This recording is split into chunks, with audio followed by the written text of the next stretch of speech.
TV조선 취재기자들이 전하는 뉴스의 중심, 보도본부 한라인, 저는 신효섭입니다. 민주당이 어제 검수완박 입법에 대한 야당의 법적 저지 수단을 무력화하기 위해서 소속 의원을 탈당시켜 무소속으로 만들었습니다. 국민의힘과 정의당은 각각 입법 독재, 대국회 민주주의 테러라고 했습니다. 평소 여당의 우호적이었던 언론들조차 관련 기사의 제목을 꼼수, 위장 탈당이라고 붙였습니다. 민주당이 자기 편이라고 생각해서 국회 법사위에 앉혔던 무소속 양향자 의원은 조선일보 인터뷰에서 민주당 강경파 의원들로부터 검수완박 안 하면 죽는다, 현 청와대 사람 20명이 감옥에 갈 수 있다는 말을 들었다고 주장했습니다. 그런데도 민주당 원내대표는 오늘 국회법 절차를 철저히 준수하겠다고 하는 대원칙에는 추호의 변함이 없다고 했습니다. 패가 망신의 지름길, 명백한 편법, 원칙을 저버린 소탐대실, 국민 시선이 두렵다라고 한 건 다름 아닌 민주당 의원들입니다. 준비한 영상 보시고 윤석열 대통령 당선인의 지방순회, 또 점입 가경의 검수완박 대치 상황 차례로 알아보겠습니다.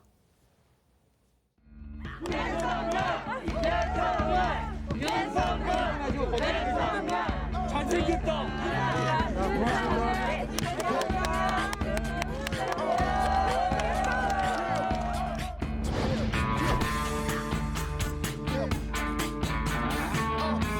외국인이든 해외 기업이든 간에 우리나라에서 마음껏 돈 벌 수 있게 명실상부한 한국의 실리콘밸리로 거듭나도록 힘을 모으겠습니다.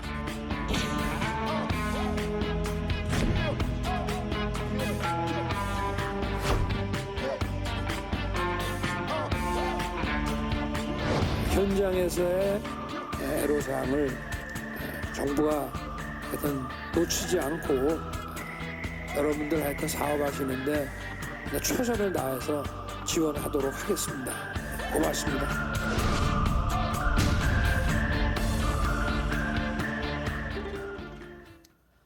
윤석열 당선인 오늘도 두 번째 지역 순회 일정을 이어갑니다. 전남 그리고 경남의 4개 도시를 찾는다고 하죠? 네, 그렇습니다. 윤석열 당선인은 어제 광주와 전주, 영암 지역을 방문한 데 이어서 오늘부터 내일까지 2차 지역 순회 일정을 이어갈 예정입니다. 배현진 당선인 대변인은 윤 당선인이 오늘은 전남 및 경남 지역 4개 도시, 광양과 진주, 마산, 창원을 방문하고 내일은 부산과 울산을 찾는다고 밝혔습니다. 또한 배 대변인은 윤 당선인이 각 지역 미래 먹거리를 선도하는 중추산업시설과 민생의 생생한 모습을 담은 시장을 찾을 것이라며 오직 국민이 먹고 사는 문제에만 집중하겠다는 의지를 다시 한번 확인할 계획이라고 설명을 했고요. 호남과 영남 지역을 아우르는 이번 지역 순회 일정이 국정 운영의 근간인 국민 통합과 차별이 있을 수 없는 지역 민생 경제를 모두 살피겠다는 윤 당선인의 다짐을 거듭 확인하는 계기가 될 것이라고 덧붙였습니다. 내일은 이제 부산 그리고 울산 방문 일정이 예정이 돼 있다고 합니다. 이 두 지역 전통적인 보수 텃밭이기도 하고요. 또 윤 당선인 선거 과정에서 상당히 공을 많이 들였던 그런 지역이죠. 그렇습니다. 이 공식 운동, 선거운동 첫날이었죠. 지난 2월 15일에도 윤 당선인은 서울에서 시작해 경부선을 따라 내려가서 부산에서 유세를 마무리했었는데요. 이날 부산 서면에서 이어진 유세에서 대선 기간 내내 윤 당선인 특유의 세리머니로 화제를 모았던 이른바 어퍼컷 세리머니가 탄생하기도 했습니다. 윤 당선인은 이후 국회의원들과 만난 자리에서 당시 무대가 디귿자 형태로 되어 있었고 레드카펫도 깔려 있어서 거기서 뭔가를 해야 되겠다 이런 생각이 들었고 부산하면 야구의 도시고 야구하면 최동원 선수 아니냐. 그래서 즉석에서 어퍼컷 세리머니를 선보였다. 이렇게 회상하기도 했는데요. 부산 서면 유세 당시 윤 당선인의 모습 보겠습니다.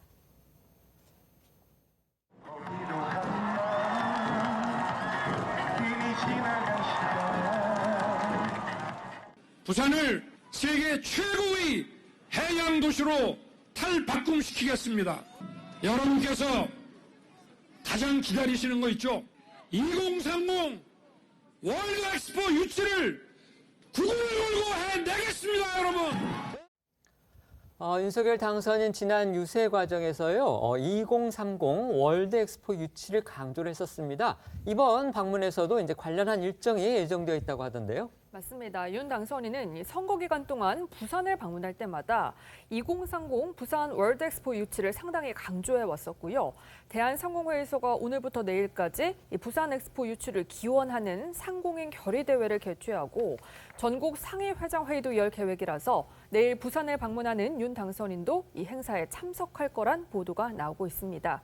이날 회의에는 대한상공회의소 회장인 최태원 SK그룹 회장을 비롯해 10대 그룹 주요 계열사 사장 및 CEO 등이 참석을 해서 윤 당선인과 만남을 가질 것으로 보이고요. 윤 당선인은 이들에게 엑스포 유치에 힘을 실어달라는 당부를 할 것으로도 전해집니다. 인수위 산하 부산 엑스포 유치 전담팀 역시 새 정부 출범과 동시에 정부 중심으로 부산 엑스포 유치 추진 체계를 개편할 수 있도록 세부 방안을 마련하기로 했다고 하고요. 국무총리와 대기업 총수가 공동위원장을 맡아서 쌍두마차로 유치전을 펼치는 쪽으로 방향을 잡았으며 민간위원장으로 최태원 SK 회장이 유력한 카드로 거론된다. 이런 보도도 나오고 있는데요. 관련해 장제원 당선인 비서실장은 일단 지켜봐줬으면 좋겠다. 이렇게 답을 했습니다. 윤석열 당선인 어제는 이제 호남 지역을 방문했었는데요. 그 소식도 좀 알아보죠. 네, 호남 지역은 진보 정당의 정통적인 지지 기반으로 이 윤 당선인이 선거 과정에서 호남을 5차례나 찾아가는 등 공을 들였던 곳이죠. 이번 2차 지역 순회 일정 첫날 방문지로 광주와 전북 전주, 정남 영암 지역을 찾으면서 다시 한번 지역 경제를 챙기겠다는 의지를 보여준 겁니다. 윤 당선인은 비행기를 타고 호남으로 향하면서 상공에서 새만금 일대를 둘러보고 관련한 보고도 받았고요. 자신의 핵심 공약이었던 새만금 개발에 대해서 다시 한번 강조하기도 했습니다. 호남을 찾은 윤 당선인의 모습 보시고 새만금 개발에 대한 발언도 이어서 들어보겠습니다.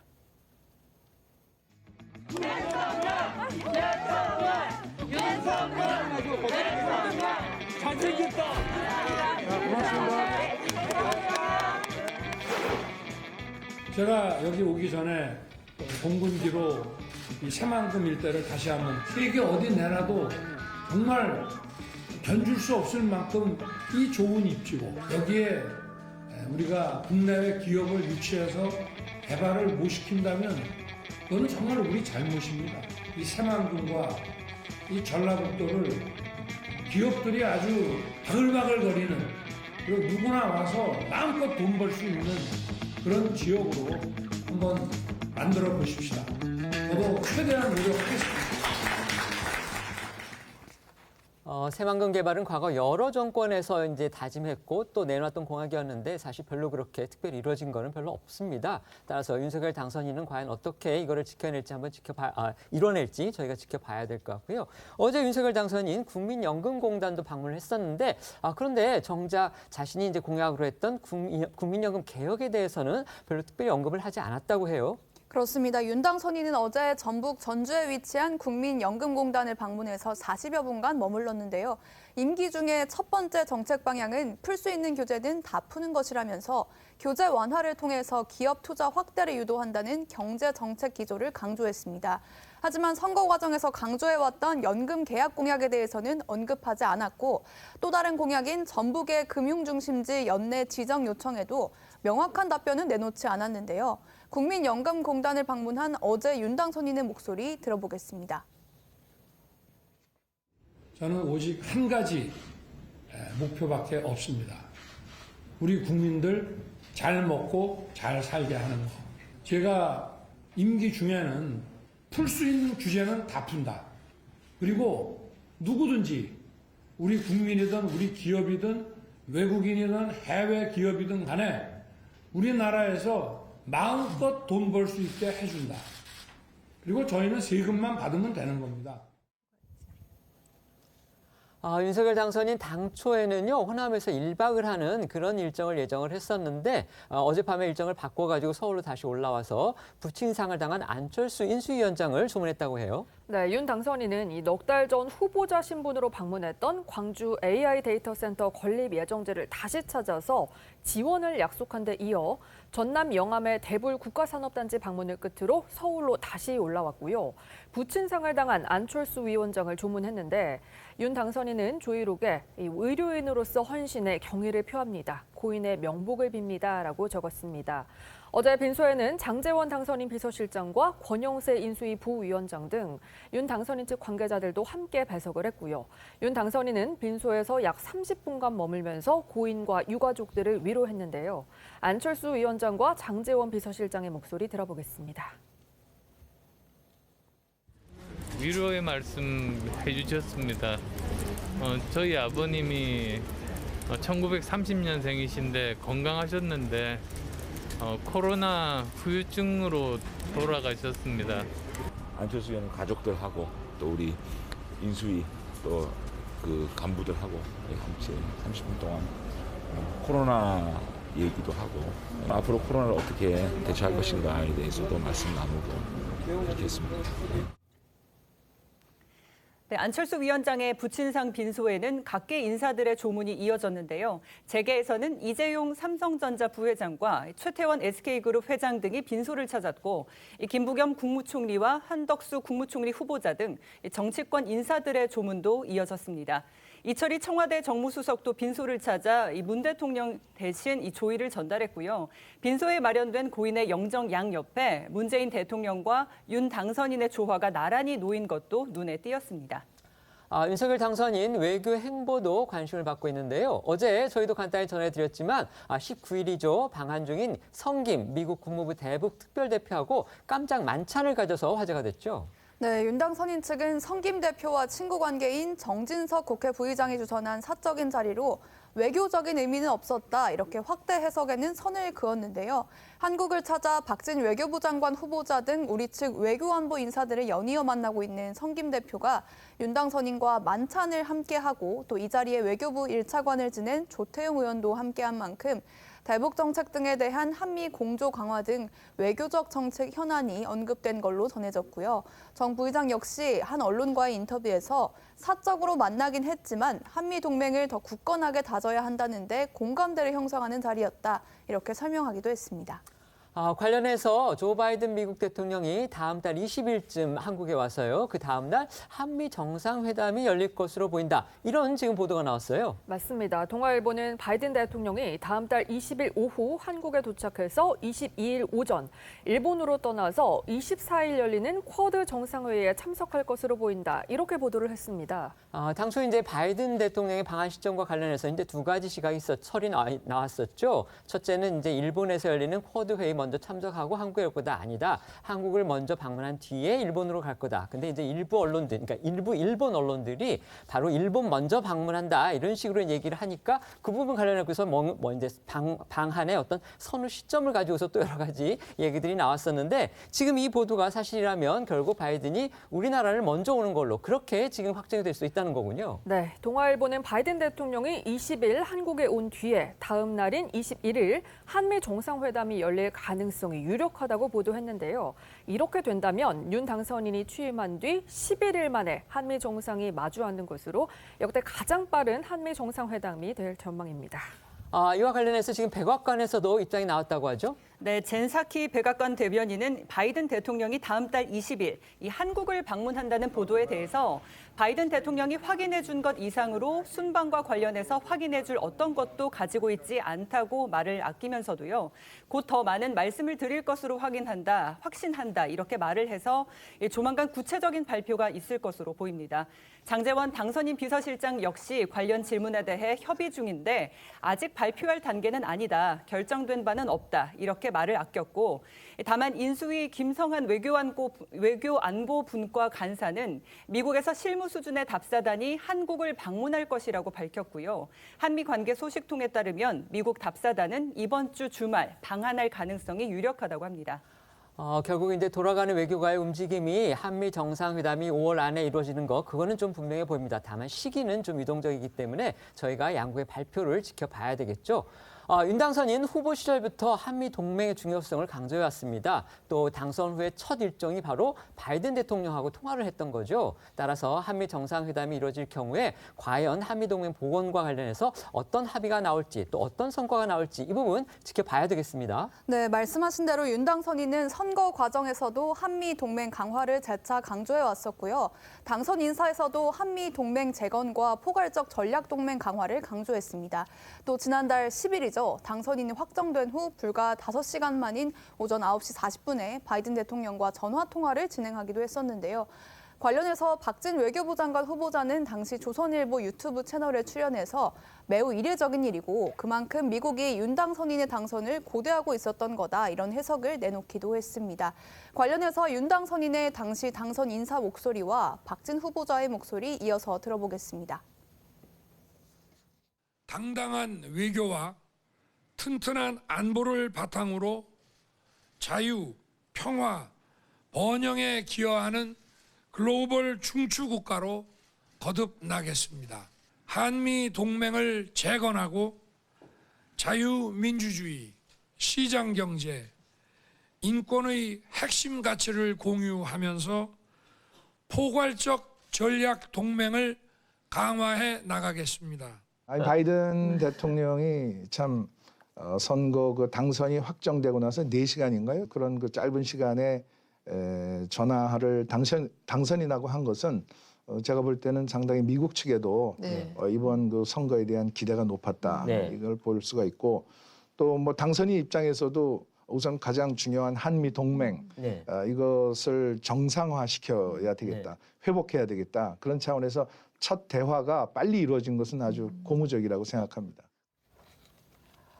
윤석열 당선인이 취임하고 나서 바이든 미국 대통령이 이제 방한을 하게 되면 윤석열 당선인, 그러니까 윤석열 대통령이 되겠죠. 그때는 윤석열 대통령으로서도 첫 외국 정상을 만나는 것이 되고요. 그다음에 바이든 대통령도 취임 후에 처음으로 한국을 방문하는 게 됩니다. 따라서 양측 모두 상당히 귀분을 맞게 되는 건데 그렇다면 이제 정상회담이 열리는 장소도 사실 관심을 모을 수밖에 없죠. 왜냐하면 현 청와대를 바로 개방을 하기 때문에 청와대를 사용할 수가 없게 되는 겁니다. 용산시대를 공헌을 했기 때문에 과연 한미 정상회담은 그러면 어디서 열리느냐 이 부분도 지금 관심을 모으고 있는 겁니다. 네, 그렇습니다. 복수 언론들은 한미 정상회담 장소로 새 대통령 집무실인 용산 국방부천사와 가까운 국방 컨벤션 센터가 유력하다고 보도하고 있고요. 연회장 이용과 이동이 용이한 부분 등이 꼽히고 있다는데요. 다만 미국 측과 실무 조율 과정에서 다른 장소로 대체될 가능성도 있다고 합니다. 아직 좀 더 지켜봐야 되는 상황이기는 하지만 지금 뭐 말씀드린 대로 이제 한미 외교가의 움직임이 결국 이제 한미 정상회담의 다음 달 성사 가능성을 상당히 높이 보는 그런 상황인 듯합니다. 결국 이제 윤석열 대통령이 취임하고 나서 불과 뭐 한 달도 안 돼서 지금 한미 정상회담을 갖는 것이 되기 때문에 이것이 우리의 어떤 외교 노선 그다음에 한미 관계에서 어떤 의미를 갖게 될지 상당히 관심을 모을 수밖에 없는 겁니다. 최 의원님 어떻게 보십니까? 뭐 잘 아시다시피 윤석열 당선인이 당선되고 나서 5시간 만에 이제 바이든 대통령이 전화를 했단 말이죠. 이것도 이제 굉장히 이례적인 겁니다. 마치 뭐 기다렸다는 듯이 전화를 했다 하는 것을 보면 그동안에 이제 문재인 대통령 시대에 그 미국 측이 좀 한국에 대해서 다소 섭섭했던 부분. 아마 그거는 미국과 중국 간에 약간 중간자적인 역할을 문재인 정부가 하고 있는 것 아니냐는 의심, 뭐 이런 것들이 저는 크게 작용했다고 보거든요. 그렇게 된다면 이제 윤석열 당선인은 후보 시절에 계속해서 한미동맹 강화를 이제 주장을 해왔기 때문에 아마 미국 측 입장으로서는 문재인 대통령보다는 윤석열 당선인과 보다 얘기가 잘 통할 것이다라는 그런 기대를 충분히 할 수 있다고 보고요. 그런 것 때문에 요즘 한미 관계를 보면 문재인 정부 그 시기에 있었던 한미 관계보다는 훨씬 더 화기가 돌아요. 아마 이런 것들이 총체적으로 영향을 미쳐서 이제 전화 통화도 빨라지고 그다음에 정상회담도 우리의 요구보다는 미국 측이 필요에 의해서 빨라지는 것 아닌가 이렇게 생각을 합니다. 네. 용산 시대가 시작이 되면서 주목되는 것 바로 기존 청와대 개방 부분이죠. 개방 시점과 관련해서 지금 여러 가지 보도들이 나오고 있어요. 네, 그렇습니다. 당초 윤 당선인은 이 취임일인 다음 달 10일 0시부터 청와대를 전면 개방하겠다 이렇게 공언을 했었는데요. 일부 언론들을 통해서 개방 시점을 취임일 당일 오전으로 다소 늦췄다는 그런 보도들이 나오고 있습니다. 연합뉴스에 따르면 인수위 측이 논의를 거쳐서 다음 달 10일 취임일 당일 오전 10시부터 청와대를 개방하기로 했다고 합니다. 평소 청와대 개방 시간은 오전 7시부터 오후 7시까지고 한 팀당 최대 6,500명으로 2시간씩 간격을 두고 관람을 하도록 해서 하루 최대 3만 9천 명이 청와대를 둘러볼 수 있도록 할 방침이라고 하고요. 1차 개방 기간은 다음 달 10일부터 20일까지로 관람 예약은 인터넷을 통해서만 할 수 있다고 합니다. 인수위는 청와대 개방을 앞두고 관련 홈페이지도 개설을 했는데 이 홈페이지 이름은 청와대 국민품으로이고요. 청와대 개방의 의미와 관련 정보 등이 담겨 있다고 합니다. 청와대 개방 시점, 이건 사실 문재인 대통령의 청와대 퇴거 시점하고 연결이 될 수밖에 없는 그런 부분이죠. 윤 당선인 측이 개방 시점을 당초 이제 공언했던 5월 10일 0시, 여기에서 조금 늦춘 배경, 결국 이제 문 대통령을 고려한 거 아니냐, 이런 해석이 나오기도 했어요. 그렇습니다. 앞서 청와대는 이 5월 9일에 문 대통령이 청와대를 떠난다고 공식적으로 계획을 내놨었고요. 당시에 배현진 당선인 대변인은 문 대통령의 청와대 퇴거 시점은 인수위의 소관이 아니다 이렇게 선을 그었었죠. 그리고 윤 당선인 측이 청와대 개방 시점을 다소 늦춘다는 보도가 나온 이후에도 청와대는 아직까지 퇴거 일정에 변동이 없다 이런 일정일 것으로 전해집니다. 이런 가운데 윤건영 민주당 의원은 오늘 아침 한 라디오 인터뷰에서 문 대통령은 윤 당선인을 배려해서 하루 먼저 청와대를 떠나겠다고 한 것인데 당선인이나 인수위 측은 그런 배려의 태도가 전혀 안 보인다고 지적하고 문 대통령의 임기가 5월 9일 자정까지인 만큼 미리 방을 빼선 절대 안 된다 이렇게 말하기도 했는데요. 관련해서 앞서 나왔던 배 대변인과 윤 의원의 목소리 이어서 들어보겠습니다. 대통령의 퇴거 시한은 청와대에서 본인들의 실무 논의를 통해 발표하는 겁니다. 인수위와는 무관합니다. 대통령의 입장에서는 윤석열 당선인이 꼭 5월 10일 날 무조건적으로 청와대를 개방해야 된다고 하니 나름 배려해서 그러면 내가 9일 날 나가겠다라고 생각하신 것 같고 애초에 그런 성정을 가지신 분이시죠. 근데 윤석열 당선인이나 인수위는 그런 배려의 마음이나 그런 태도가 전혀 안 보입니다. 제가 국어사전에 잘다라는 말이 있습니다. 네? 사전적 의미로 크기가 아주 작다라는 뭐 잘게 쓴다고 할 때 그 잘다. 네. 이번 과정을 보면서 윤석열 당선인이나 인수위가 참 잘다라는 느낌 많이 받았습니다. 5월 9일 자정까지는 문재인 대통령이 임기 중인 대통령이지 않습니까? 그러면 청와대라는 조직은 대한민국을 컨트롤하는 조직으로서 그게 이상 없이 돌아가야 되는 거잖아요. 미리 방 빼서는 절대 안 됩니다. 그거는 뭐. 이런 가운데 문재인 대통령 어제 현 정부 전직 장관급 인사들을 초청해서 청와대에서 일종의 고별 오찬을 함께했습니다. 네, 그렇습니다. 문 대통령은 어제 오찬에 이낙연 전 국무총리와 정세균 전 국무총리를 비롯해 전직 국무위원과 대통령 자문기구 및 대통령 소속 위원장들을 초청했고요. 참석자들에게 열심히 일해줘서 감사하다 이런 뜻을 밝혔다고 합니다. 또한 문 대통령은 이 자리에서 퇴임 후 현실 정치에 관여하지 않고 보통 시민으로 살겠다. 텃밭을 가꾸고 개, 고양이, 닭을 키우면서 살 거라고 퇴임 후 생활에 대해 언급하기도 했고요. 재임 기간이 위기의 연속이었지만 우리는 잘 극복해왔다며 외국 정상들과 만나거나 통화를 할 때 이 촛불혁명으로 탄생한 정부라는 점에서 찬사를 받았고 코로나19 사태 초기 확산을 효과적으로 억제해서 방역에 대한 찬사도 들었다. 이렇게 재임 기간을 평가하기도 했다고 합니다.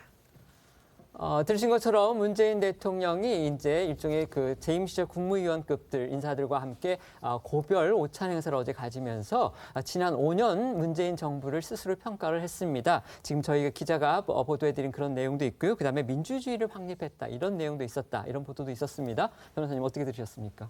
일단 문재인 대통령이 스스로 이제 본인의 어떤 5년간을 이제 평가하는 모습인데요. 물론 이제 잘한 부분을 부각해서 이제 말씀을 하시다 보니까 또 이제 뭐 반대 의견을 가지신 국민 여러분들께서는 좀 불편하게 또 들릴 수도 있을 것 같습니다. 하지만 제가 봤을 때 저 평가의 어떤 방점은 국민들에 대한 경의의 표현, 그 국민들에 대해서 존경의 마음이 좀 들어가 있는 것 같습니다. 왜냐하면 촛불 시위로, 촛불혁명으로 탄생한 정부라는 부분도 사실 국민의 힘이었던 것이고 국민들의 모두의 우리의 의사를 반영했던 것이고 그다음에 코로나 상황 같은 경우에도 이 극복에 있어서는 정부가 잘한 것도 있지만 우리 국민들이 또 희생을 통해서 또 해내신 부분들이 있거든요. 이제 그런 부분들을 한 번 더 평가하시는 것 같고, 그다음에 민주주의가 더 발전되고 확립되는 부분도 이게 어떻게 정치인이나 뭐 정부가 잘한다고만 해서 될 수 있겠습니까? 당연히 이제 국민들이 잘하신 것이다라는 부분을 좀 국민들께 자부심을 좀 심어주시려는 그런 발언이었다라고 좀 봐야 될 것 같습니다. 네, 알겠습니다. 지금부터는 여야의 강대강 대치가 이어지고 있는 검수 완박 정국 살펴보도록 하겠습니다. 민주당이 어제 검찰과 야당의 강한 반대에도 어제 소속 의원인 민형배 의원을 탈당시키면서까지 법안 처리를 밀어붙여서 지금 큰 정치적 논란과 파장을 낳고 있습니다. 네, 그렇습니다. 검수완박을 향한 민주당의 독주가 예사롭지 않은 방향으로 흐르고 있는데요. 야당 등에서는 민주당의 이번 조치를 두고 문 대통령 임기 내에 검수완박법을 처리하기 위해 위장 탈당까지 감행한 거라고 비판하고 있습니다. 어제 민형배 의원의 전격적인 민주당 탈당은 국회 법사위원인 민주당 출신 무소속 양향자 의원이 검수완박 반대 입장을 공식화한 게 계기가 됐습니다. 민주당이 자신의 편이라고 믿고 법사위로 보임한 양 의원이 기대와는 다르게 반대 입장을 표명하자 부랴부랴 민형배 의원이 탈당을 해서 무소속으로 신분을 바꾼 겁니다. 민주당이 이제 민형배 의원의 탈당 카드까지 꺼내든 건요. 결국 최대 90일까지 법안을 붙들어 놓을 수 있는 안건조정위원회를 조기에 마감을 해서 자신들의 시간표대로 이달 안에 법안을 최종 통과시키기 위한 극단적인 조치다. 이런 해석이 나오고 있는 거죠. 그렇습니다. 안건조정위는 국회 선진화법에 의해서 도입이 됐는데요. 본래 다수당과 소수당 사이에 이견이 큰 쟁점 안건을 길게는 90일 동안 심의해서 상임위 전체 회의에 올리도록 하는 역할을 맡고 있습니다. 안건조정위원은 여야 동수로 구성해야 하기 때문에 검수완박법 계류돼 있는 국회 법사위의 경우에는 민주당 3명과 국민의힘 2명 그리고 무소속 1명이 배정돼야 합니다. 여기서 3분의 2, 그러니까 4명만 동의하면 90일을 기다리지 않아도 법안을 바로 처리할 수 있습니다. 민주당은 이를 위시해서 이 법사위원인 민 의원을 탈당시켜서 무소속으로 만든 뒤에 야당 몫으로 조정위에 들어가도록 이렇게 한 겁니다.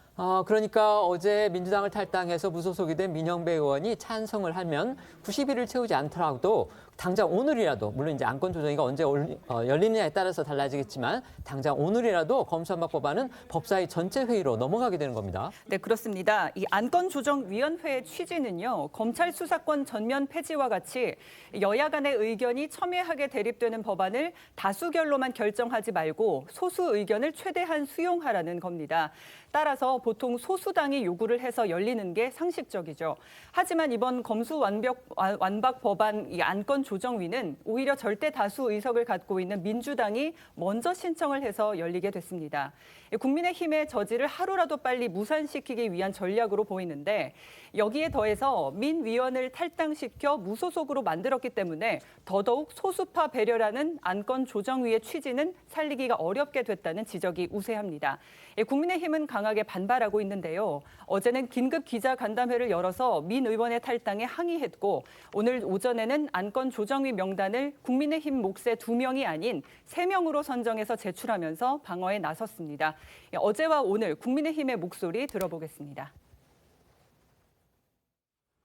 검수완박법 처리를 위해 더불어민주당을 탈당한 양향자 의원을 무소속이라며 법사위에 사보임시키더니 양 의원께서 검수완박법에 대한 비판적인 입장을 보이자 급기야 민주당의 민형배 의원을 탈당시켜 비교섭단체 몫으로 둔갑시킨 것입니다. 더구나 민주당은 셀프로 안건조정위원회를 구성해 셀프로 제출했습니다. 저는 이와 같은 것은 안건조정위원회 입법치 정신을 훼손하는 행위이기 때문에 인정할 수 없어서 저희는 3명의 국민의힘 의원을 추천을 했습니다. 저와 여기 전주의 의원, 조수진 의원 3명을 안건조정위원으로 신청을 했습니다. 여야 동수 3대3으로 구성한다라는 국회법의 규정에 따라서 우리는 안건조정위원회에 국민의힘 의원 3명을 요청을 했고 그것이 국회법에 따른 법 준수 그리고 원칙과 기준에 부합하는 것이라고 생각합니다. 이분이 오늘 심의 안건인 검수완박법을 발의하신 분입니다. 본인이 발의한 법안을 가지고 야당으로 들어와서 뭘 하겠습니까? 찬성밖에 더 하겠습니까, 이분이? 이해관계 충돌로서도 안건조정위원회 야당 몫으로 돼서는 안 된다. 이러한 의견을 개진했습니다. 그러니까 국민의힘은 민형배 의원을 야당 또는 이제 무소속으로는 인정할 수 없다. 그러면서 박광훈 법사위원장한테 소속 의원 2명이 아닌 3명의 명단을 안건조정위원으로 임명해달라고 지금 명단을 제출한 겁니다. 네, 그렇습니다. 전날 민주당은 민 의원의 탈당에 이어 박 법사위원장에게 안건조정위 구성 요구서를 제출했고요. 이에 따라 박 위원장은 국민의힘에게도 오늘 오전 10시까지 안건조정위원 명단을 제출하라고 한 상황이었는데요. 국민의힘은 이에 대한 항의 차원에서 3명의 명단을 제출한 겁니다. 야당 법사위원들의 발언 조금 더 들어보겠습니다. 안건조정위원회 구성에 있어서 원래 법의 취지는 다수당이 논란이 있는 법안을 일방 처리해서는 안 된다는 그 정신을 살리고 소수당의 의견을 반영하는 협치와 타협의 정신을 살리기 위해서 만들어진 제도가 안건조정위원회입니다. 그런데 민주당에서 그와 같은 입법 취지의 정신을 완전히 훼손하고 검수완박 입법을 반대하는 양양자 의원을 배제하고 민형배 의원을 안건조정위원회로 회부하려는 움직임을 보이고 있습니다. 민형배 의원 사건 같은 경우에는 일종의 국회판 위장전입이다. 저는 그렇게 규정을 합니다. 민형배 의원을 탈당을 시켜서 투입한다? 이런 위장 탈당은 독재 시대 때도 없었던 것입니다. 박광훈 법사위원장은 존경받던 언론인 출신입니다. 그리고 누구보다 중립적이세요. 그래서 박광훈 법사위원장도 그런 어떤 의회 쿠데타라든지 이런 데서 가담하지 않으시라고 저는 믿습니다. 네, 민주당이 이달 내에 검수완박법을 처리하겠다는 강한 의지를 가진 만큼 민주당 소속인 박광훈 위원장이 오늘 오후에 안건조정위를 열 거라는 전망이 우세합니다. 국민의힘은 박 위원장이 오늘 안으로 안건조정위를 소집할 경우 법사위 소회의장 앞에서 긴급 의원총회를 갖고 민주당의 행태를 비판할 계획으로 알려졌습니다. 민형배 의원의 탈당에 대해서는요, 야당뿐만이 아니고 여론의 비판도 지금 거센 상황입니다. 민주당과 민 의원 이런 비판을 당연히 예상했을 텐데 그럼에도 왜 탈당 카드를 썼는지 그 이유도 궁금합니다. 네, 맞습니다. 이 민 의원은 어제 오후 자신의 페이스북을 통해서 정치하는 길에 들어선 뒤 처음으로 민주당을 떠난다며 연락이 많이 오는데 갑작스레 결심해야 하는 상황이라서 미리 상의드리지 못했다 이렇게 말을 했습니다. 이어서 수사 기소 분리를 통한 검찰 정상화에 작은 힘이라도 보탤 수 있을까 싶어서 용기를 냈다면서요. 낯설고 두려운 길이다. 외롭지 않게 손을 잡아달라고도 덧붙였습니다. 관련해서 오늘 박홍근 원내대표의 이야기 들어보겠습니다. 저희가 국회법에 따른 절차를 철저히 준수하겠다라고 하는 그 원칙에는 추호의 변함이 없습니다. 다른 그 무소속이나 다른 정당의 의원님들을 어제 오전에 저희가 좀 사실은 좀 내부적으로는 섭외를 하고 있었습니다. 본인들이 또 하겠다는 분도 계셨고요. 그런데 이제 제가 그 사이에 이제 의장께서는 또다시 사보임하기에는 너무나 부담이 된다.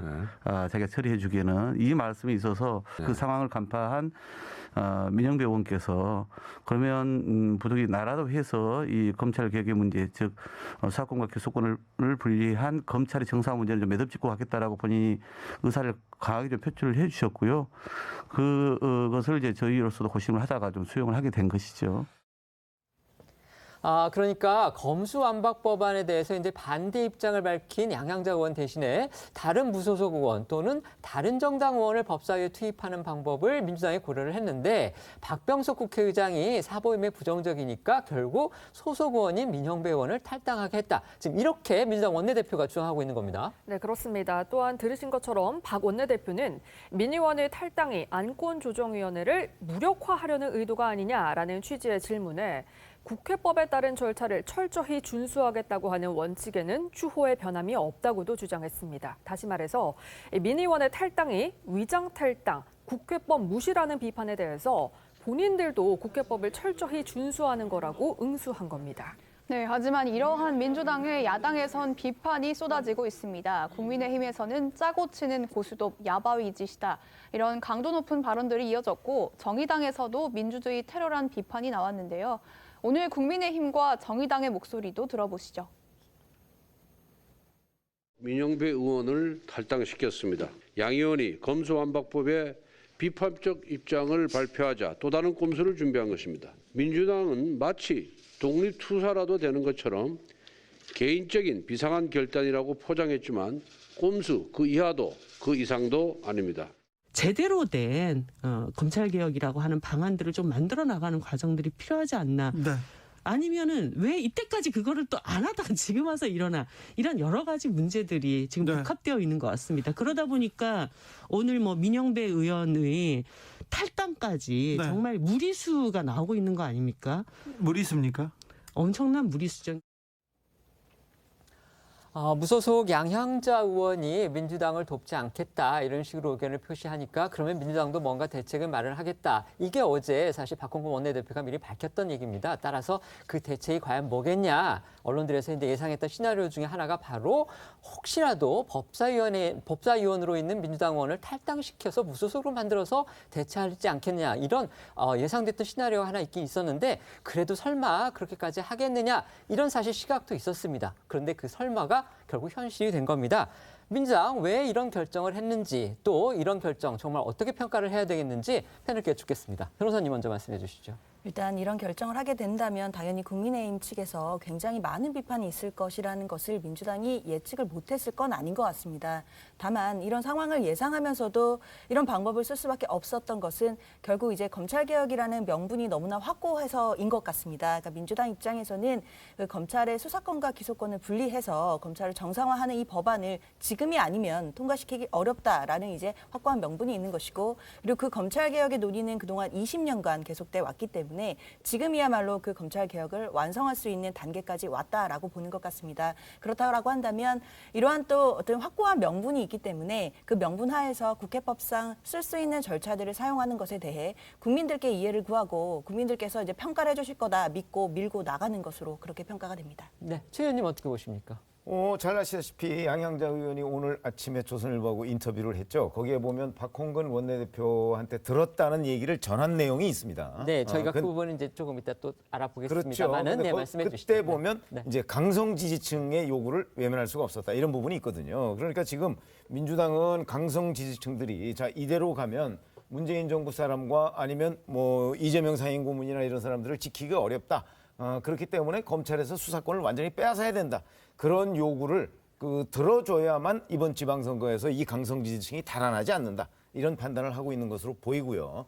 그런 차원에서 본다면 결국은 이 검수완박법을 다른 어떠한 불이익이 자기들한테 닥치더라도 처리할 수밖에 없다. 이런 관점에서 뭐 민영배 의원을 탈당시키든 뭘 어떻게 하든 간에 여하튼 눈 딱 감고 처리하겠다. 뭐 이런 것으로 저는 보입니다. 그게 이제 양향자 의원이 얘기한 것이고요. 저는 그것이 맞다고 지금 판단을 하고 있기 때문에 그렇다면 다른 어떠한 역풍이 불더라도 민주당은 아마 이것을 강행하고야 말 것이다. 저는 이렇게 생각합니다. 네. 문제는 그런데 이번 탈당 카드에 대해서요. 민주당 안에서도 비판이 이어지고 있다는 겁니다. 검수완박 입법 태호가 결국 민주당 안에서부터 흐트러지는 거 아니냐. 지금 이런 관측까지 나오더군요. 네, 그렇습니다. 민주당 내에서도 이렇게 정치해서는 안 된다. 국민들이 두렵다는 등의 비판이 이어지고 있습니다. 오선 중진이자 국회 법사위원장을 지낸 이상민 의원은 어제 자신의 페이스북에 고민이 있었겠지만 민 의원의 탈당은 정치를 희화화하고 소모품으로 전락시키는 것이라며 헛된 망상은 패가 망신의 지름길이다. 분별력 있게 판단하자 이렇게 비판을 했고요. 검수완박에 반대 입장을 표명한 조응천 의원 역시 민 의원의 탈당은 무리수라며 국민들의 시선이 두렵다고 말했습니다. 오늘 조 의원의 이야기 직접 들어보겠습니다. 절차적 정당성이 없으면 민주주의가 무너진단 말이 있습니다. 좀 두렵습니다, 사실. 국민들의 시선이. 위성정당에 대해서 대선 기간 중에 이재명 후보가 뭐 몇 번 사과하고 반성했지 않습니까? 예. 근데 얼마 됐다고 또 이런 탈당까지 무리수를 감행하는지 국민들이 뭐라고 생각하실지 좀 두렵습니다. 과연 지금 소위 말하는 뭐 검수완박법 혹은 뭐 검찰 정상화법 그게 과연 만사를 제쳐두고 여러 가지 편법을 동원을 해야 할 만큼 절박한 일인가? 그리고 언제 과연 우리가 이렇게 이처럼 치열한 적이 있었던가? 조응천 의원은 이제 검찰 출신의 정치인이고요. 청와대에서 근무한 적이 있죠. 현재 민주당의 최고 의사결정기구인 비상대책위의 위원이기도 합니다. 따라서 최고 지도부의 한 사람까지도 왜 이렇게까지 무리수를 두는지 이해가 안 간다. 지금 그런 반응을 보이고 있는 겁니다. 네, 하지만 당내에서는 옹호의 목소리도 나오고 있습니다. 절차적 정당성 등에 대해서 비판을 받을 수는 있지만 그만큼 상황이 급박했고 절박했다는 논리인데요. 이어서 들어보겠습니다. 민영배 의원님 같은 경우에는 상황이 너무 비상하다. 네. 그 비상한 상황에서 이 비상한 상황을 돌파하기 위해서는 수단 또한 비상할 수밖에 없는 거 아니냐라고 판단하신 것 같아요. 입법의 정당성이 훼손이 되면 그 법원의 정당성도 훼손되는 거 아닙니까? 어려운 부분입니다. 근데 이제 지금 상황이 워낙 급박하게 돌아가고 있고요. 예. 그리고 검찰이 그동안 기소권과 수사권을 독점하면서 검찰권이 남용되었던 현실들이 있지 않습니까? 예. 좀 바로잡자라는 부분에서 본다면 이러저러하게 이해될 부분도 없지 않다라고 봅니다. 절차적인 어떤 정당성도 지켜야 되는데 그렇게 보이지 못한다라는 점에서 비판을 참 수용해야 될 지점이 있다라고 생각이 됩니다. 그럼에도 불구하고 이 법안을 기한을 지켜서 꼭 통과시켜야 된다라는 절박함과 또 입법 절차적으로 봤을 때 안건 조정 소위를 통과시키지 못하면 법안이 통과가 사실상 저지된다라는 그러한 어떤 어려움 때문에 만반의 준비를 한다라고 좀 생각을 해주시면 좋을 것 같습니다. 김남국 더불어민주당. 이번 검수완박 입법 논란의 중요한 이해 당사자 중 한쪽이죠. 바로 검찰인데요. 검찰도 이번 민영배 의원의 이른바 위장탈당 논란에 대해서 강하게 지금 비판의 목소리를 냈어요. 네, 오늘 아침에 밤샘 토론 결과를 발표한 검찰 부장검사들도 민영배 의원의 탈당을 비판하고 나섰습니다. 부장검사들은 입장문에서 국회 안건 조정 제도를 비상식적인 방법으로 형해화하고 있다고 지적했습니다. 어제 회의에 참석한 한 부장검사는 뉴시스와의 통화에서 시작 직전에 민영배 의원의 탈당 소식이 알려지면서 다소 격앙된 분위기가 있었다고 전하기도 했습니다. 부장검사들의 회의 결과는 잠시 뒤 자세히 전해드리겠고요. 관련해서 오늘 김호수 검찰총장의 출근길 발언부터 들어보겠습니다. 안건 조정이 부분에 대해서는 정말 이례적인 일이다. 그리고 적법 절차를 준수하는 헌법에 규정되어 있습니다. 적법 절차를 준수해야 하는 헌법기관에서 하는 것이 적정할까 국민들이 평가할 것이라고 생각합니다. 여기에 오늘 보도된 이제 양향자 의원의 인터뷰 내용이 지금 정치권에 큰 파장을 몰고 왔어요. 네, 그렇습니다. 양향자 의원은 어제 논란이 된 입장문을 자신이 쓴 거라고 인정한 이후 조선일보와의 통화에서 반대 입장문을 쓴 이유와 민주당이 검수완박을 밀어붙이는 이유에 대해서 답했습니다. 양 의원은 먼저 많은 고민이 있었다며 법사위에 오고 나서 여러 번 회의를 하는데 말이 안 됐다. 나름 공부 열심히 해서 질문도 많이 했는데 민주당 내 강경파인 철험회 이런 분들은 막무가내였다고 했습니다. 특히나 강경파 모 의원은 검수완박 안 하면 죽는다고 했다고 했고요. 다른 분한테서는 검수완박을 처리하지 않으면 문재인 청와대 사람 20명이 감옥 갈 수 있다는 말도 들었다고 주장했습니다. 또한 양 의원은 박홍근 원내대표가 자신에게 민주당이 이 검수완박을 밀어붙이는 두 가지 이유를 말했다면서요. 하나는 지지층마저 잃어버릴 수 없다는 것, 그리고 다른 하나는 이번에 안 하면 못한다는 것이었다고도 했습니다. 이어서 박 원내대표에게는 문 대통령 퇴임 전에 못하면 안 된다는 맹신에 가까운 믿음이 있었다면서 아무리 말을 해도 듣지 않았다고도 말을 했는데요. 이런 양 의원의 발언이 알려지자 오늘 국민의힘에서는 이런 반응이 나왔습니다. 들어보겠습니다. 한마디로 제가 볼 때는 민주당의 집단 광기. 그래서 거의 어제는 위장 탈당 사건까지 나왔잖아요. 양향자 의원이 양심 선언을 했잖아요. 거기서 제가 검수완박, 검찰 수사권 박탈 밀어붙이는 이유를 알았는데 한 20여 명 정도가 검찰 수사권 박탈하지 않으면 자기들 감옥 간다고 생각한다는 거 아닙니까?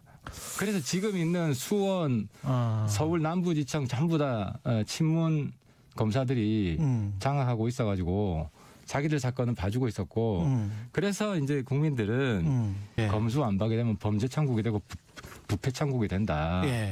그리고 민주당은 범죄 비호 정당, 부패 비호 정당, 부패 정치인들 감옥 안 보내려고 지금 이 엽기적인 상황을 만들고 있는 거죠. 전에 말씀드린 것처럼 양향자 의원 같은 경우는 원래 다른 상임위 소속이었습니다. 그런데 민주당이 국회 법사위로 옮기면서 검수완박 법안에 찬성할 걸로 그렇게 기대를 했던 겁니다. 그런데 양향자 의원이 이제 공개적으로 반대 입장을 밝히니까 지금 민주당이 양향자 의원을 배제를 하고 아까 말씀드린 의원을 갖다가 무소속으로 탈당을 시킨 다음에 지금 결국은 안건 조정위를 무산시키려는 그런 지금 의도를 갖고 있다. 이런 해석이 나오는 겁니다. 그런데 그 양향자 의원이 오늘 아침 조선일보가 보도했죠. 인터뷰에서 이런 얘기를 한 겁니다. 검수완박을 처리하지 않으면 문재인 청와대 사람 20명이 감옥에 갈 수 있다. 이런 얘기를 민주당의 강경파 의원이 했다는 겁니다. 또 박홍근 원내대표는 검수완박을 밀어붙이는 두 가지 이유를 말했는데 하나가 지지층마저 잃어버릴 수 없다. 그리고 지금 아니면 못한다. 이런 거였답니다. 결국 이 얘기는 지금 양향자 의원의 일방적인 주장이긴 하기 때문에 민주당에서 또 더 어떤 반응이 나올지 저희가 지켜봐야 되겠는데 아직까지는 지금 박홍근 원내대표나 그다음에 민주당 강경파로 지목된 의원들에게서 여기에 대한 반응이 나오지는 않았습니다. 저희가 추후에 이제 나오는 대로 알려드릴 텐데요. 일단 평론가님들 어떻게 들으셨는지 여쭤보겠습니다. 변호사님 의견 말씀해 주시죠. 일단 양향자 의원의 저 얘기는 아직 누가 저렇게 얘기를 한 것인지 그다음에 뭐 문재인 정부의 20명이 감옥에 갈 수 있는 그 20명이 누구인지에 대해서는 전혀 밝힌 바가 없기 때문에요. 아직까지는 확대 해석하기는 조금 조심스러운 부분은 있습니다. 다만 저 얘기가 있었다고 하더라도 취지 자체가 사실 검찰의 수사권을 분리한다고 하더라도 현 정부에 대한 만약에 수사할 것이 있다고 하더라도 수사가 안 되는 것은 전혀 아닙니다. 왜냐하면 수사권이 검찰에게서 수사권을 뺏는다고 하더라도 경찰이나 다른 기관에서 얼마든지 수사를 하는 것이고요. 그 수사 기관은 이제 윤석열 당선인 하에 즉 윤석열 정부의 수사 기관에서 수사를 하게 됩니다. 그렇다라고 한다면 현 정부나 이재명 후보나 이런 분들의 어떤 비리나 이런 걸 비호하기 위한 그래서 검찰 개혁을 하고 있다라는 좀 주장은 정치 공세에 좀 불과할 것으로 보이고 그리고 이제 문재인 대통령도 밝혔지만 검찰의 물론 수사력이나 이런 부분도 국민들이 인정하시지만 그동안 과연 공정성이나 이런 부분에서 의심받는 지점들도 있었기 때문에 그런 부분에서 어떤 검찰에 대한 우려가 있었다라는 부분을 강조한 얘기들이 아니었나라는 생각이 듭니다. 네. 관련해서 조선닷컴이 보도한 내용도 하나 소개를 해드리겠습니다. 참여연대 공익법센터 소장을 지냈던 그 양홍석 변호사라는 분이 있는데요. 그 양 변호사가 조선닷컴에 또 이런 얘기를 했다고 합니다. 나도 민주당으로부터 양향자 의원과 비슷한 얘기를 들었다. 그러니까 검수완박 처리하지 않으면 청와대 사람들이 다수 감옥에 갈 수 있다는 말을 본인도 들었다. 나도 이거 얘기해야 되나. 이런 식의 얘기를 했다고 지금 조선닷컴이 또 보도를 했습니다. 최 의원님 말씀해 주시죠. 양홍석 소장 얘기는 그거죠. 그 말을 누가 했는지를 내가 공개해도 될까? 이런 식의 표현을 썼습니다. 그러니까 아마 본인은 이제 본인한테 그 얘기를 한 사람을 이제 알고 있으니까 만약에 검수완박법이 국회 본회의에서 통과를 된다면 처음부터 이거를 추진했고 청와대 사람 감옥 간다는 얘기를 한 사람이 민주당의 누구다 하는 걸 공개할 수 있다는 걸 일종의 경고식으로 지금 얘기를 한 것으로 보이고요. 그런 점으로 본다면 사실 양향자 의원의 주장은 현재까지는 양향자 의원이 누구한테 들었다는 얘기니까 100% 우리가 믿기는 어렵지만 다만 이렇게 생각할 수 있겠죠. 양향자 의원을 다른 위원회에서 법사위로 이제 넣을 때 이제 민주당의 박홍근 원내대표 등은 사실은 양향자 의원이 원래 민주당 출신이었기 때문에 당연히 이 법안에 찬성할 것이다라고 판단을 하고 법사위로 넣었던 것 아니겠습니까? 그러니까 자기들은 같은 편이라고 생각해서 이제 우리가 이걸 추진하는 이유 이런 데에 대해서 아마 정직하게 저는 얘기를 했을 거라고 보고요. 그런 점에서는 양향자 의원의 주장이 굉장히 맞을 것이고 오전에 조선일보 오늘 오전에 그 조간에 나온 겁니다. 아직까지 반응이 없는 점으로 봐서는 만약에 틀리다면 그게 맞지 않다, 왜곡됐다 이런 얘기를 충분히 했을 시간적 여유가 있거든요. 그런데 그런 점이 없었다면 저는 그 말이 사실일 거라고 본다. 그렇다면 바로 이게 이제 결국은 문재인 정부 청와대 사람이 검찰한테서 수사권을 빼앗지 않으면 청와대 사람들이 범죄 혐의에 연루돼서 수사를 받아서 위험해질 수 있다. 그런 것들을 지금 민주당의 지도부라는 사람 내지는 강경파라는 사람들도 충분히 인지하고 지금 검수완박법 밀어붙이기를 시도하고 있는 것이다. 이렇게 우리가 분석을 할 수 있겠습니다. 네, 아직까지는 추측이라는 거 다시 한번 말씀을 드리겠습니다. 네, 한편 지난 19일에는 검수완박 관련 법안 심사를 위한 국회 법사위 소위가 진행되던 중에 여야 의원들 사이에서 고성이 오가다 정회된 뒤 결국 파행이 있었죠. 그 이유 중 하나가 바로 민주당 최강욱 의원이 국민의힘 전주의 의원을 향해서 적개라는 표현을 썼기 때문이었는데요. 먼저 관련해서 목소리 듣고 오겠습니다. 전주의 의원께서 저를 노려보시면서 그러니까 채널A 검언유착 사건이나 저지르지 라고 말을 하셨습니다. 제가 채널A 검언유착 사건을 저지른 사람입니까, 여러분? 저게 지금 동료 의원에게 무슨 태도냐, 이런 언급을 지금 해서 그렇게 얘기하는 과정에 적개라는 표현을 썼다고 유상범 의원이 저에게, 동료 의원에게 적개라고 지적을 했다라는 또 억지를 쓰기 시작한 겁니다. 그래서 제가 이후 국민의힘 의원들은 최강욱 의원에게 공개 사과를 요구했지만 최 의원은 전주의 의원을 가리킨 게 아니라면서 사과를 하지 않았는데요. 그런데 어제 오전까지만 해도 사과를 하지 않던 최 의원이 어제 오후 비공개 소위회의에서 전 의원에게 유감을 표한 것으로 전해졌습니다. 그에 앞서서 국민의힘에서 이제 회의록 녹취록을 공개를 했었죠. 아마 그 탓 아니었나 싶기도 합니다. 네, 법사위 국민의힘 감사인 유상범 의원이 어제 공개한 법사위 소위 녹취록에 따르면 최 의원과 전 의원은 검수완박 입법과 관련해 신경전을 벌이는 과정에서 최 의원이 여태까지 본인 태도를 갖고 얘기한 것 가지고 저게 지금이라고 했고요. 맥락상 저게가 전 의원을 가리키는 말이라는 겁니다. 결국 최 의원은 회의록 공개 이후 유감 표시를 했고요. 어제 법사위 소위가 정회된 뒤 전 의원은 사과 받았냐라는 기자들의 질문에 받았다라고 짧게 답했지만 유상범 의원은 최 의원의 유감 표명에도 불쾌한 심기를 드러냈습니다. 화면 보고 오겠습니다. 사과는 받았습니다. 받아들이신 건가요? 사과 같은 잦지 않은 사과지만 그래도 사과를 했으니 일단 뭐 그거에 관해서 논박을 하기에 앞서서 안건 조정위에 이렇게 회부를 해놨기 때문에 회부하는 절차가 있어서 그게 사안이 급해서 그 부분에 관해서 저희 뭐 의사진행 발언을 하고 저희는 퇴장하고 나왔습니다. 네, 이런 가운데 국회 법사위 소속으로 검수완박 논의를 주도 중인 김용민 의원이 어제 자신의 페이스북에 조종태 광주고검장의 문자를 실명 그대로 캡처해서 공개했다고 합니다. 김 의원이 캡처한 조 고검장의 문자를 보면 참으로 부끄럽습니다. 국회가 우습냐고 하셨더군요 라면서 제가 묻고 싶다. 국민이 그렇게 우스운가라고 했습니다. 국회가 우스운가 이 발언은 지난 18일 김 의원이 김형두 법원 행정처 차장을 겨냥한 발언이었죠. 관련 발언 들어보겠습니다. 금요일 거의 뭐 퇴근 시간 차장님. 다 돼가지고 차장님, 제 잠깐만요. 대리가 많이 안 끝났습니다. 차장님, 지금 뭐 하시는 겁니까? 제가 지금 질의를 하고 있잖아요. 제 질의를 들으시고 말씀을 하셔야지 지금 그렇게 제 발언을 오히려 끊으시고 말씀하실 건 아닌 것 같은데요. 네, 말씀하시죠.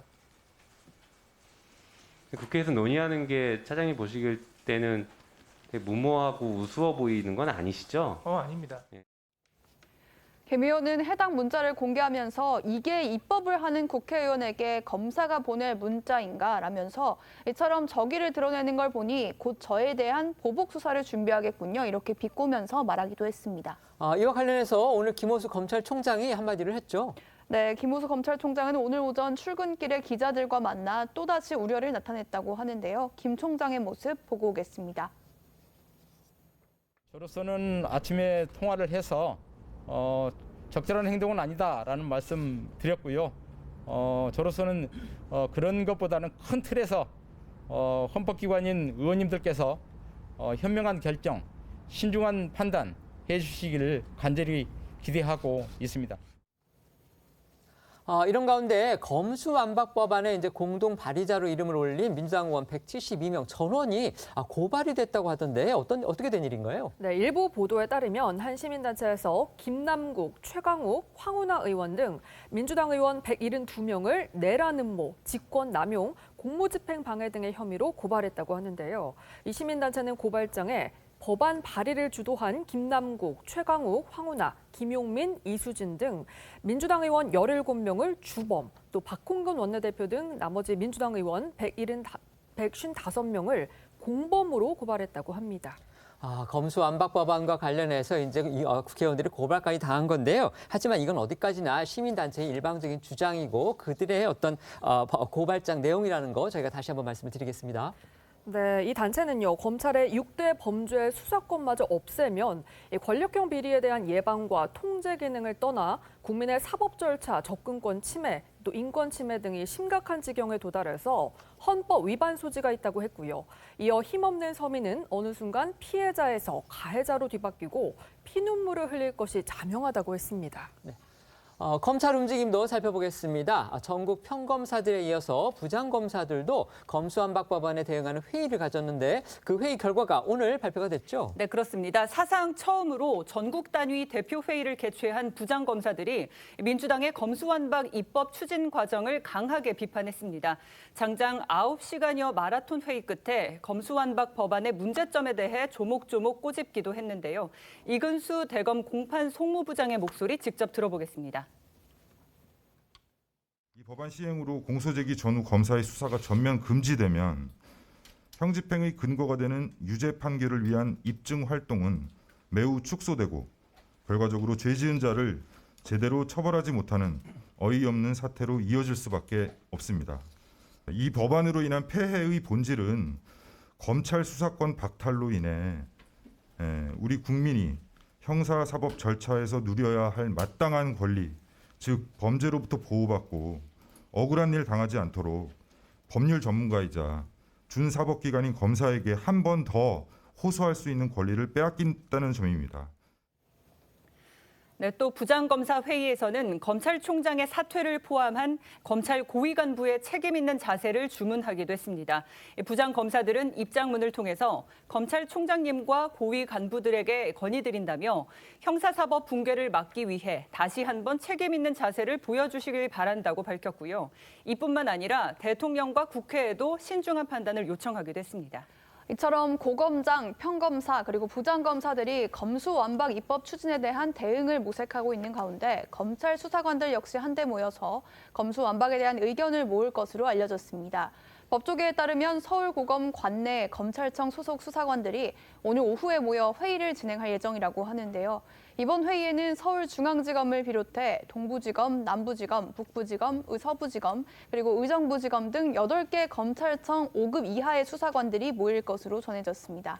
검수완박과 관련해 검찰의 조직적 반발 움직임이 이어지고 있는 가운데 전국 고등검찰청에서 수사관들을 이끄는 사무국장들 역시 검수완박 법안 입법에 반대 의사를 밝혔는데요. 대검찰청에 따르면 고검 사무국장들은 대검에서 회의를 열고 70여 년간 유지해온 형사사법 체계를 부인하고 단 2주 만에 전면 뒤엎는 개정 입법 추진에 적극 반대한다고 의견을 모았습니다. 네, 이런 가운데 박범계 법무부 장관이 잠시 뒤인 오후 3시에 이 검수완박에 반대하는 전국 고검장들과 회의를 가질 예정입니다. 박 장관이 이번 사태와 관련해서 고검장들을 만나는 건 처음인데요. 박 장관은 오늘 오전 법무부 정부과천청사 출근길에 기자들과 만나서 오늘 오후 3시 법무부에서 전국 고검장들을 만나보려고 한다.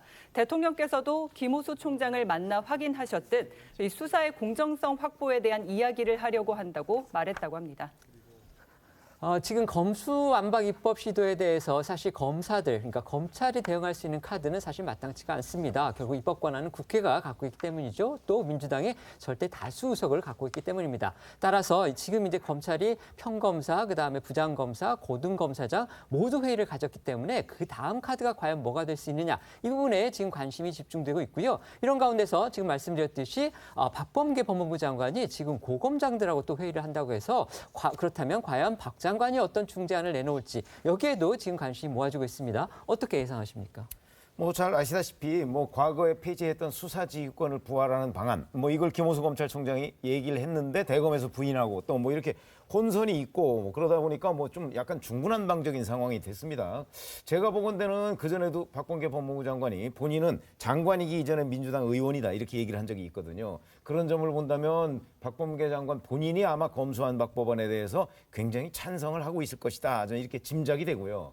그런데 왜 고검장들을 그럼 지금 만나느냐? 그건 일종의 어떤 절차적 정당성 같은 걸 확보하기 위한 그런 그냥 모양 갖추기 정도에 불과한 것이지 저 회의를 가지고 내용상 뭐가 크게 바뀌거나 아니면 박범계 장관이 중재안을 내서 민주당과 지금 검찰 간의 여러 가지 갈등 과정을 조정할 가능성 저는 별로 없다고 봅니다. 변호사님께는 이거 여쭤볼게요. 자, 검찰들이 이제 검찰이 거의 위부터 아래까지 일치 단결해서 지금 반대 의견을 내고 있고 저렇게 이제 회의도 가졌고 입장문도 냈습니다. 심지어 이제 수사관들까지 다 모이고요. 자, 이런 어떤 집단적인 반발 움직임, 민주당의 어떤 결정에 영향을 미칠 수 있을 거라고 보십니까? 일단 검찰이 이제 본인들과 관련된 법안과 법안에 대해서 의견을 표현하는 것은 얼마든지 있을 수 있다고 보이는데요. 그것을 넘어서서 사실 공무원 신분에도 집단적인 반발을 하는 모습들은 참 이례적이기는 합니다.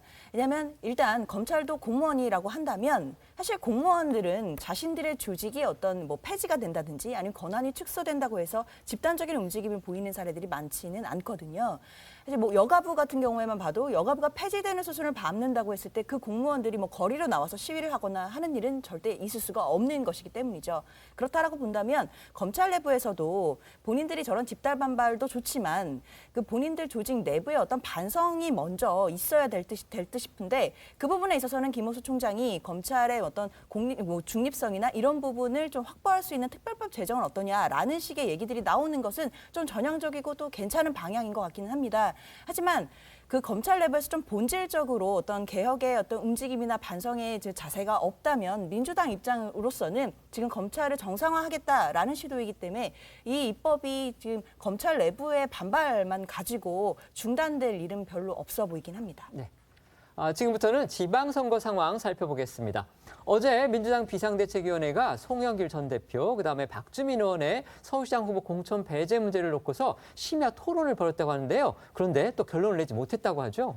네, 그렇습니다. 민주당 비대위는 어젯밤 9시에 긴급회의를 소집해서 1시간 반 동안 난상 토론을 벌였지만 아무런 결론도 내지 못한 것으로 알려졌습니다. 어제 오전에 비대위 회의에서도 박지원 공동비대위원장이 전략공관위의 결정에 대해 제동을 걸겠다는 뜻을 공개적으로 밝힌 만큼 쉽지 않은 논의가 될 거라고 예상은 됐었는데요. 어젯밤 회의에서도 송영길 전 대표와 박주민 의원 컷오프 결정을 두고 비대위원들 사이에 견해차가 컸던 것으로 알려졌습니다. 관련해서 고용진 수석 대변인의 설명 들어보시죠. 오늘은 결론을 내리지 못하고 추가 논의를 더 진행하기로 하고 회의는 마쳤습니다. 송영길, 박주민 두 분에 대한 배제 결정이 사실 어제 공관위에서 있었고 그것이 좀 알려진 바람에 여러 잡음들이 많이 생기고 있는데요. 오늘 그것에 대해서는 의견들이 갈려서 결정하지 못했습니다. 국회의원이 서울시장 선거에 나서려면 의원직을 사퇴해야 하는데요. 그 시한이 바로 30일입니다. 그 전에 후보가 결정돼야 하기 때문에 만약 경선 방식으로 이것이 치러질 경우에는 이번 주까지는 적어도 경선 참여 후보 그리고 선출 방식이 결정돼야 한다. 지금 이런 얘기인 거죠? 네, 민주당 비대위도 최대한 빠르게 결론 내겠다는 입장인데요. 오늘 오전 윤호중, 박지원 공동비대위원장은 서울 지역 초선 의원들과 비공개 간담회를 가졌습니다. 서울시장 후보 공천 배제와 관련해 당내 찬반 의견이 갈리자 최종 결론을 내기 위한 의견 수렴 절차로 알려졌는데요. 간담회에서는 공천 갈등을 해소하기 위한 새로운 방안이 제시된 것으로 전해졌습니다. 여론조사 등 데이터를 바탕으로 전략공천위원회에서 후보별 순위를 낸 뒤에 1위 후보를 전략공천하는 방식이라고 하는데요. 그러니까 이 전략공천을 하되 경선에 준하는 절차도 밟겠다는 겁니다. 윤호중 공동비대위원장의 설명 들어보겠습니다. 저희가 결정하는 간담회가 아니었으니까요. 서울 지역 의원들의 의견을 청취를 했고, 많은 또 새로운 아이디어도 있습니다. 그러면 오늘 12시까지 어떤 게 결정이 난다는 건지 좀 여쭤보겠습니다. 아니 12시까지 결정이 될 수 있다고 장담할 수는 없습니다. 목표로 논의를 해가겠다는. 전략 공천으로 할지 아니면 경선으로 할지 이런 것들이 나온다는 말씀이시죠? 그런 모든 것들을 좀 잘 의견을 통합을 해서 잘 결정을 해보겠습니다. 새로운 아이디어 어떤 건지만 좀. 이번 논란에 발단이 된 송영길 전 대표 여전히 경선을 주장하면서 지금 당 지도부를 압박하고 있는 상황입니다. 네, 그렇습니다. 이 송영길 전 대표는 서울시장 출마 논란이 벌어진 데 대해 모멸감을 느낀다면서 비대위와 전략공천관리위에도 서운함을 표시했는데요. 송 전 대표는 비대위원 상당수가 경선 원칙을 지킬 것을 주장하고 있다고 했습니다. 그러면서 시간을 끌면 누가 나와도 본선에서 정말 어려워질 것이라면서 비대위의 조속한 결정을 촉구했습니다. 송 전 대표의 발언 들어보시죠. 윤호중 위원장도 많은 고민을 하실 텐데 선거에 이기는 방안을 찾지 않겠습니까? 스스로 자폭하는 그러한 결정을 내릴 걸로 저는 생각하지 않습니다. 지금 지도부는 당원에 의해서 직접 선출된, 전당대에서 선출된 지도부가 아니잖아요. 비대위죠, 비대위. 비대위잖아요, 그야말로. 비상대책위원회. 그 자신들의 어떤 역할에 대한 이해가 필요하다고 생각이 들고요. 아하. 동시에 이원욱 전략위원장은 당원이 선출한 분도 아니잖아요. 그냥 비대위원장 임명한 분이 비대위에서 결정할 내용을 자기들이 이렇게 하는 것도 월권이 아닌가 생각합니다. 저희가 지금 민주당 상황을 알아보고 있는 상황에서 방금 전에요. 민주당 비대위가 결정사항을 발표를 했습니다. 속보로 들어왔기 때문에 전달해드리겠습니다.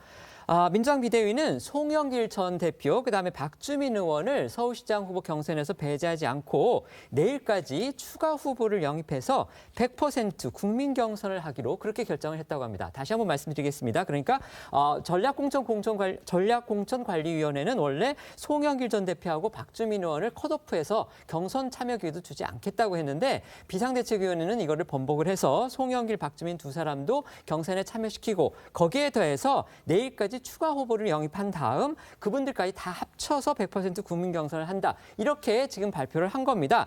따라서 지금 관심은 여기에 모아집니다. 그렇다면 비대위가 내일까지 영입을 하겠다는 추가 후보는 과연 누가 될 것이냐? 결국 이제 민주당 안팎에서 계속 새 인물을 찾아서 전략공천을 해야 된다. 이런 주장을 해왔었는데 그 부분과도 결국 연결이 돼 있다. 이렇게 볼 수밖에 없겠습니다. 네, 서울신문에 따르면 지도부는 이날 박영선 전 장관을 면담할 예정이었지만요. 당내 갈등으로 만남이 취소된 것으로 알려졌습니다. 송영길 전 대표는 박영선 차출설을 특히 견제하는 모습인데요. 목소리 듣고 오겠습니다. 박영선 전 장관님이 중소벤처기업 장관을 너무 잘했어요. 정말 이 신생 부서에 가서 추진력 있게 풍림 파마텍 가지고 그 DSL 주사기도 격려해서 나중에 우리가 파이자 백신을 가져오는데 큰 역할을 했습니다. 근데 그런 분을 우리가 보궐선거에 그냥 강권하다시피 모셔가지고 잘 못한 저희들이 책임도 있거든요. 그때 사실 당이 그 중소기업 장관 잘하고 계신 분을 그냥 모셔다가 잘 못한 그런 책임도 있다고 봅니다. 지금 거론됐던 소위 민주당의 영입 대상이 되는 전략공천 인사 후보로 거론된 인물들 저희가 지금 박영선 전 장관만 말씀을 드렸는데 언론에 보도된 이름들은 또 있습니다. 가령 예를 들면 강경화 전 외교부 장관도 있고요. 그다음에 김현종 전 청와대 국가안보실 2차장도 역시 영입 후보로 거론이 됐다는 거. 이 부분 다시 말씀을 드리면서 오늘 비대위의 결정 과연 어떤 파장이 있을지 패널들께 여쭤보겠습니다. 변호사님 어떻게 보셨습니까? 일단 전략공관위 같은 경우에는 이제 서울 지역을 전략공천의 지역으로 이제 삼은 후에 그 다음에 어떻게 할지를 결정하는 곳이었고 최종적으로 결정할 수 있는 곳이 아니었기 때문에요. 일단 컷오프라는 게 크게 의미가 있었던 것은 아닌 것 같습니다. 다만 이제 오늘 비대위의 결정은 이제 컷오프 자체를 없었던 일로 하고 다 모든 가능성을 열고 내일까지도 또 새로운 인물까지 다 들어오게 한 다음에 경선을 하겠다는 것이어서요. 제가 봤을 때는 오히려 경선 원칙에 더 맞는 것 같고 그리고 새로운 인물이 누가 될지 모르겠지만 새로운 인물이 들어와서 함께 또 경선하는 모습을 보여준다면 어쨌든 이제 민주당 서울시장 그 경선 자체가 굉장히 또 국민들께 흥행을 하고 또 붐업이 될 수 있는 효과는 있을 것 같아서 경선을 하기로 한 결정은 크게 봐서는 잘한 것 같습니다. 네. 그런데 이게 경선이 지금 아까도 말씀드렸듯이 이달 안으로는 끝내야 된다고 하는데 지금 새 인물을 영입을 해서 한다? 이게 어떻게 될지 참 잘 짐작은 안 되는데요. 어떻게 보십니까? 잘 아시다시피요. 경선 원칙을 가져간다. 뭐 이거는 뭐 제대로 된 판단인 것으로 보이는데 문제는 자 그러면 지금 비대위가 자 오늘부터 시작해서 며칠 내로 과연 새 인물을 영입할 수 있을 것이며 또 있으면 그 사람이 과연 송영길 전 대표나 아니면 박주민 의원을 능가할 수 있을 것인가? 또 다른 후보도 물론 있긴 합니다. 그 두 분 말고도요. 네네. 아니 그렇더라도 지금 인지도라는 측면에서 본다면 비교가 안 되잖아요. 뭐 그 사람들 다 넣어서 저희가 여론조사 해본 건 아니지만 저희의 경험으로 보면 지금 예를 들어서 뭐 강경화 전 외교부 장관이나 김현종 전 그 안보실 차장이나 뭐 이런 사람들 정치 처음 하는 사람들 아닙니까? 만약에 영입이 된다고 해도 그런 사람들이 정치인의 기존 인지도를 능가할 수는 저는 없다고 보거든요. 그런 차원에서 본다면 결국은 이렇게 되면 결국 경선 원칙이라는 거 외에는 결국 뭐 송영길 전 대표나 뭐 이런 쪽으로 가게 되는 것 아닌가. 근데 그걸 위해서 지금까지 이렇게 중분한 방식으로 우왕좌왕 했는가 하는 그런 그 비판이 쏟아질 수밖에 없다 이렇게 생각합니다. 네, 최 의원님의 개인적인 의견으로 저희가 하겠습니다.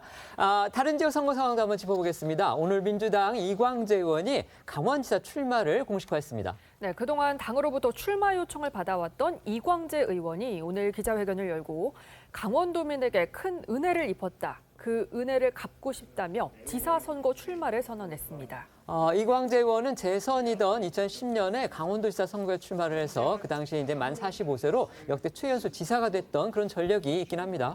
네, 국민의힘의 경우 어제와 오늘 이틀 동안 김진태 전 의원과 황상무 전 앵커를 상대로 강원도지사 후보를 결정하는 경선을 진행 중입니다. 후보가 확정이 되면 민주당의 후보로 확정적인 이광재 의원과 경쟁하게 될 것으로 보입니다. 오늘 오전 국민의힘이 광역단체장 4곳의 경선 결과도 발표했죠? 네, 대전, 세종, 충북, 충남 이 4곳인데요. 충북지사 선거에는 대통령 당선인의 특별 고문인 김영환 전 의원이 공천되면서 민주당 노영민 전 대통령 비서실장과 대결하게 됐습니다. 현 문재인 대통령의 최측근과 다음 대통령 측근이 맞붙게 된 겁니다. 충남지사 후보로는 김태흠 의원이 확정됐는데요. 민주당 충남지사 후보 경선에서는 재선에 도전하는 양승조 현 지사와 황명선 전 논산시장이 경쟁하고 있습니다. 한편 김태현 의원과 김영환 전 의원이 각각 충남과 충북지사 후보로 확정이 되면서 윤심이 지방선거에도 통했다는 이야기가 나오고 있는데 김영환 후보는 윤 당선인 대선 후보 시절 초기 캠프부터 합류한 원년 멤버이고요. 김태현 후보도 국민의힘 원내대표 경선을 준비하다 윤 당선인의 설득으로 충남지사에 출마하게 됐기 때문입니다. 네, 국민의힘은 이와 함께 대전시장 후보로 이장우 전 의원을, 세종시장 후보로는 최민호 세종갑 당협위원장을 각각 공천하기로 했습니다. 민주당에서는 대전시장 후보로 허태정 현 대전시장과 장종태 전 대전 서구청장이 경쟁하고 있습니다. 세종시장 후보를 놓고선 이춘희 현 시장과 조상우 전 세종시 경제부시장, 배선호 더불어민주당 세종시장 부위원장 등 3명이 경선을 치르고 있습니다. 저희는 1분 뒤에 다시 돌아오겠습니다. 오늘 준비한 소식은 여기까지입니다. 저희는 내일 오후 1시에 더 핫한 소식으로 찾아뵙겠습니다. 시청해주셔서 고맙습니다.